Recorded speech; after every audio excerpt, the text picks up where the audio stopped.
really replaying the conversations, analyzing the actions of your ex, questioning your own decisions, and getting lost in a cycle that is not helpful. What if I'd done things differently? Why did they move on so quickly? Wasn't I good enough? And the questions that are kind of plaguing you, really, I want you to use them a way of reflecting on, why am I holding on to these thoughts? How do these thoughts help me? How do they help me begin the process of letting go? Or does this churning that I do, is it actually keeping me in a lot of pain? Remember I said in our first workshop, 0 to 10, where are you at? 10 being excruciating. When you're doing this rumination, does it help or not? And if it doesn't, how much does it make things worse? So really starting to look at that. Some of you were really wanting external validation. Your worth is really made up of what other people think about you, what other people say about you, what other people believe about you.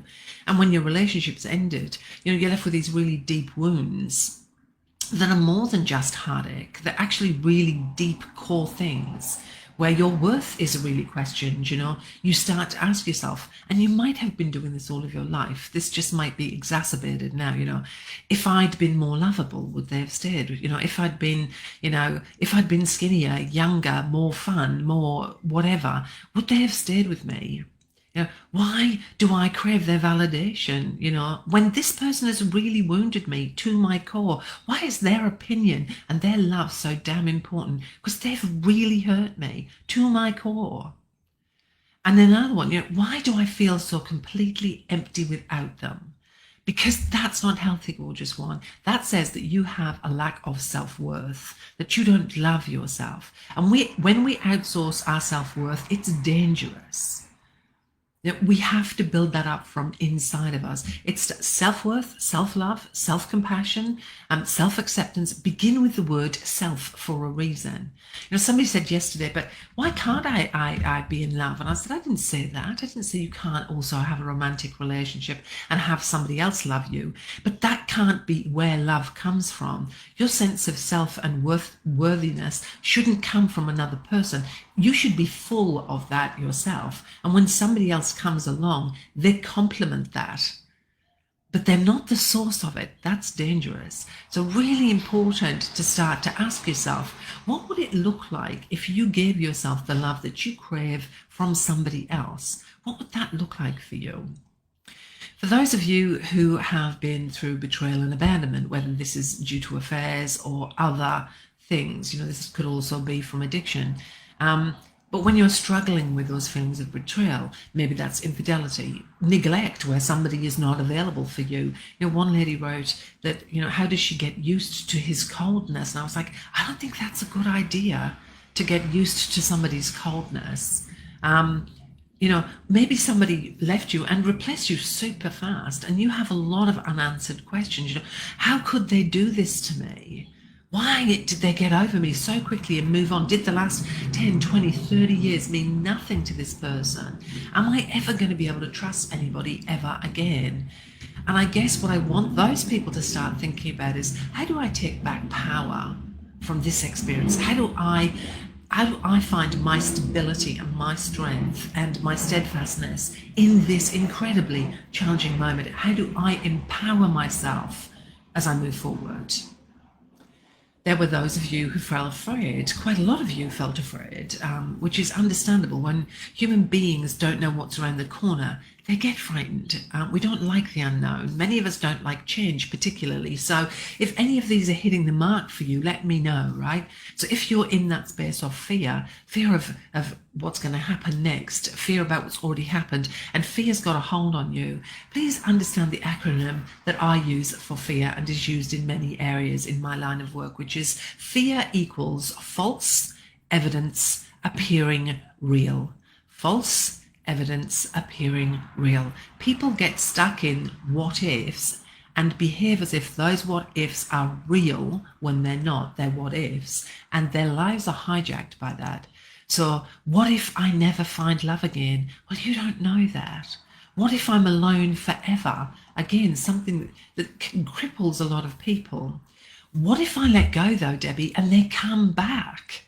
This is something lots of you say when you are in that pink cloud of, yeah, but they might come back, they might come back. And if I let go and they come back, then what? Fear is a really normal emotion, as are all emotions. Anger is normal, happiness is normal, worry is normal, anxiety is normal, frustration is normal. They're all normal feelings. They're really normal, whatever normal is. But moving forward isn't about forgetting what has happened. It isn't about forgetting what they've done or forgetting your past or erasing things. It's about choosing yourself. It's about in this present moment, right this second, I'm going to choose me. Because in this second, guess what? I'm the only person who really needs me to choose me. I need to be there for myself. I need to show up for myself instead of waiting for somebody else who has hurt me, who has betrayed me, who has wounded me deeply, instead of waiting for them to come back and maybe hope that perhaps they could help me feel better. I want you to believe that you have the capacity to do that, because you do. Self-reflection is so important. My job as a coach is to ask the hard questions. My job as a coach is to prod you in your sore bits, your values, your beliefs, to question the inner critical voice inside your head, to question why you're doing things, to push you. My job is to help you reflect on where you are right now and to start to look at it and think about it in a different kind of way so you can move out of this really uncomfortable space and begin the next chapter, which is going to be scary, and that's okay. But you have to start. Time heals. Great. Some of you are here 5 years still stuck. That's too long to be stuck. So healing isn't about getting over somebody. That isn't what it's about. It's about understanding yourself on a much deeper level. It's about asking yourself really hard questions and giving yourself really honest answers that maybe you've never given to yourself before. Like, hey, guess what? I don't love myself. I don't feel worthy or lovable or good enough. Actually, my relationship was shit and I put up with it because, well, I was scared that being single was worse. Maybe it was, I stuck in my relationship because it was financial security and he treated me like garbage. But you know what? At least I was financially secure. You have to have honest conversations with yourself and answer yourself in a really honest way if you want to move forward. And yes, that's scary. And it's also okay. For some of you, you won't know the answers. You'll be like, Debbie, I haven't got the first clue where to start. That's okay too. I can help you with that. I can help you find the words and find the things. When I share with people, sometimes I go, what you say is so practical and normal. I kind of know it, but when you say it, something changes. And that's because that's what coaches do. Coaches help you to see things from a different point of view in a different way and redirect you and guide you. That's the purpose, right? We help you to cotton on to you and help you to be empowered to fix you. That's the whole point, right? So it's just really important. Start articulating and rewriting your beliefs, these core beliefs that you hold on to, because they're the things that are keeping you really stuck. And here's some really awful news for you. If your relationship is over, the chances of you getting into another relationship are extraordinarily high. The vast majority of you will have at least 3 long-term relationships in your life. Long-term being more than 10 years.